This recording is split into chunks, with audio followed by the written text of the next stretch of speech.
Ladies and gentlemen, good afternoon. It is my hope and prayer that this video is actually going to find you guys in good health. Personally, I am fine. Kisumu is also fantastic. Maybe you could let me know where you're watching the video from, the county or the country, in case you are out of the republic. Ladies and gentlemen, on this particular platform, several individuals have always asked me about the whereabouts of three key individuals who played crucial roles during Raila Odinga's presidential campaigns in 2022. You've always asked me the whereabouts of Ali Hassan Joho. And I remember at one time on this platform, I explained that Ali Hassan Joho took a 9 months break to pursue some leadership training in the United States of America. And therefore, anybody who is expecting Joho to attend Raila Odinga's rallies, you will have to wait for long. The other person you've always asked me about is Junet Mohammed, because you know so well that there was no way you would see Raila Odinga and fail to see Junet Mohammed during the campaigns. But the moment William Ruto was elected the president or was declared the president and so on Junet Mohammed took a low profile. In fact, I saw him when he hosted Raila Odinga in Migori, that successful rally there. And I know, as someone who understands a bit of things, I know he's actively involved. But you won't see him taking the role from the front the way he used to do. The other person you guys have been asking me about is Charity Kaliku Ngilu. Where is Ngilu? So yesterday, Charity Ngilu came out for the first time and revealed that she's been out, but she's now back. So in this video, I want us to look at Charity Ngilu's statement and do a critical analysis. Because you all remember, Charity Ngilu was so sure of Raila Odinga's presidency to an extent that she never defended her seat. You also know that at some point, Charity Ngilu was so powerful around Raila Odinga to an extent that Raila Odinga was almost contemplating appointing her the running mate. Charity Ngilu never attended any Raila Odinga's consultative meetings, which were conducted across the country. She never featured anywhere near the demonstrations. Charity Ngilu has not been seen for a long time. The last time we heard about Charity Ngilu was when the senator for Kitui challenged Baba about Charity Ngilu. Baba, when you were campaigning, you know very well, we joined hands with our sister, the former governor of Kitui, Charity. Akatembea na sisi. Lakini sasa, as we speak today, it's a big shame that Baba, you are here and Charity is not here. It's a big shame Baba, that huyu Charity sasa ndiye anapigia watu simu hapa Kitui, Machakos, Makwiny, anataka kupeleka watu kwa Ruto. It's a shame. It's a big shame. Na sisi tunasema, sisi Baba tutasimama imara na wewe. Kama vitu mwanzia tende. So yesterday, Charity Ngilu came out publicly and pay very close attention to what Charity Ngilu is saying in this particular statement, because I want us to do a critical analysis of that statement. I know the work you are doing, Mheshimiwa Kalonzo. I know one of your leaders said that they can't see Kaluke where she is. And it is true, you can't see me. It is very true. But I'm not far away. And I want to say those who are saying it, wamekuja tear gas the other day. Mimi nilikuja tear gas tangu 1992 jameni. Sasa ndo wengine hawa young ones wakuja tear gas kidogo. Au nataka niendelee na kuja tear gas.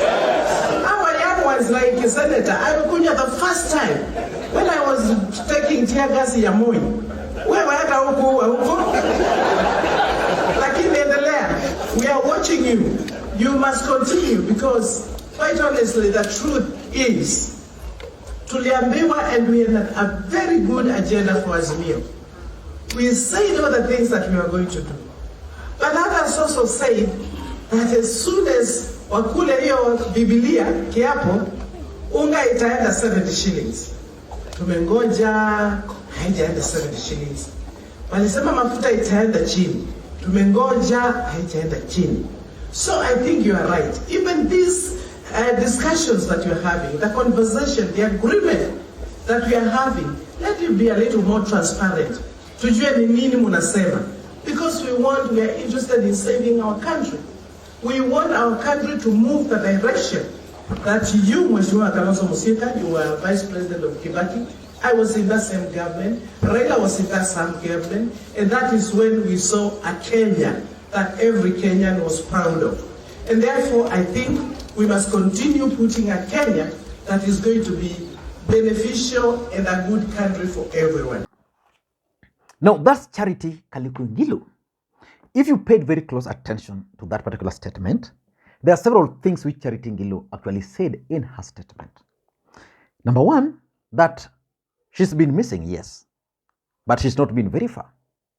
The other important thing which she said is that for the first time now, she really agrees with the direction Kalonzo Musyoka is taking.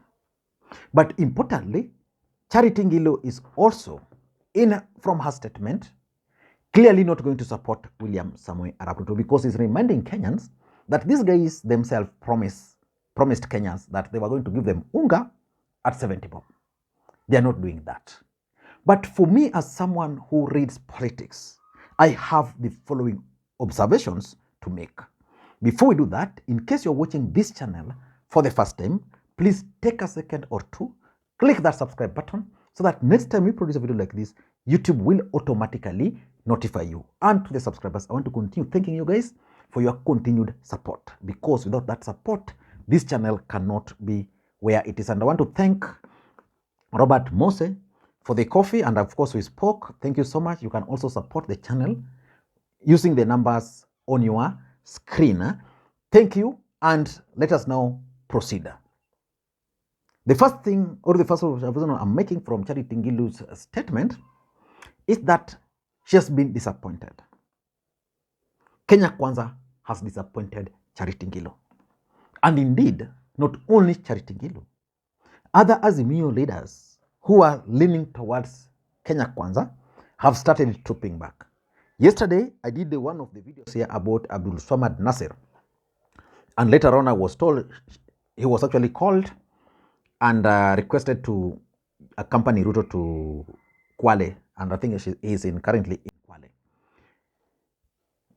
Simbarati also was persuaded the other side, now coming back. I also explained the case of the governor for Trans Nzoia, Natembeya, who is still there, and the governor for Kakamega. If you are keen, Nasir is coming back. Natembeya not yet.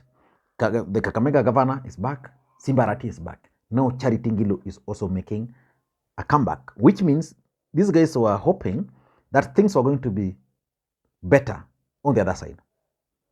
It has not worked. It has not worked. At some point, it was alleged that Ngilu was the one who was responsible for organizing people from the Ukambani region to go and meet Ruto. That has not happened. Probably it was a propaganda, but the fact is these guys were actually disappointed, or they have been disappointed by the way Kenya Kwanza has treated them. So that's number one. Number two, I also tend to think that Charity Ngilu took that break for two main reasons. Number one, it was a well-deserved break. Sometimes, as a politician, having seen that, maybe Ngilu just needed a break. Of course, she never defended her seat, which meant that if Raila Odinga lost the way he lost, she was going to go somewhere else. So probably she took that break to refresh her mind, to figure out what is good for her, so that when the right time comes, she'll make a comeback. And that right time is actually now. And the second reason why I think it could have been a tactical retreat is that maybe Charity Ngilu wanted to monitor how Kenya Kwanza was going to deal with perceived Uhuru and Raila allies. Charity Ngilu was one of the people who were critical of William Ruto. In fact, she didn't have time for William Ruto. So when William Ruto was appointed to was sworn in as the president of the Republic of Kenya, it simply meant that people like Ngilu were going to take a tactical retreat to monitor. How is he going to treat those people who are close to Uhuru Kenyatta? How is he going to deal with them? Is he going to punish them? How about working with them? Is he going to be willing to work with them? In fact, Ruto has disappointed them because he's not willing to work with some of these people. Ruto is working with those who supported him. And on that, personally, I agree with Ruto. If you never supported me, you don't need. If you supported me, then it's okay. So that's number two. Number three, I also tend to think that Ngilu took that break for the single reason that Azimio had different opinions on what next for Raila Odinga. Personally, on this channel, I explained to you guys that if I were to advise Raila Odinga after the last election, I would have advised him to take a break. Then come at the right time. That Raila Odinga was just going to go to Miami, play golf. Kenyans were just going to suffer because the cost of living was still going to go up. This Kenya Kwanza government made promises to Kenyans which they were not going to meet. You know, like the situation is today, without watchdog, they were going to acquire wealth. Corruption was going to be the order of the day. Basically, nothing was going to happen in the country. So Kenyans were going to call Raila Odinga. But there were those who also wanted Raila Odinga to keep this government in check. Because without Raila Odinga keeping the government in check, it would have meant different thing, that Ruto was going to run amok over almost all sectors of this country. So Raila Odinga decided to choose being active in politics. And because because Ngilu was not like for that particular idea, she had to take a break. And of course, right now, she has decided that this is the right direction, which she's definitely going to follow. And if you ask me, my last reason why Ngilu made that statement is that she wants to make a political comeback. This was a funeral, which was attended by key players from Ukambani. Ngilu, being a former governor, just ought to have gone there. If she didn't want to say anything, just excused herself that this is a funeral, we don't want to play politics here. Politics tutasema siku ingine. Ama ange condole with the family, passed his condolences, said hi to people, then she would have evaded politics. But her statements were full of politics, which means Charity Kaliku Ngilu is probably planning a political comeback. And why do you think Charity Ngilu is planning a political comeback? The way she has praised Kalonzo, which means probably she wants to make a comeback as a governor again. That would mean one thing, that Kalonzo will have to part ways with Malombe. And the question which we need to ask ourselves, is Malombe with Kalonzo right now, or is he part of the Ukambani governors who don't see the need of working with Kalonzo Musyoka? Those are my thoughts.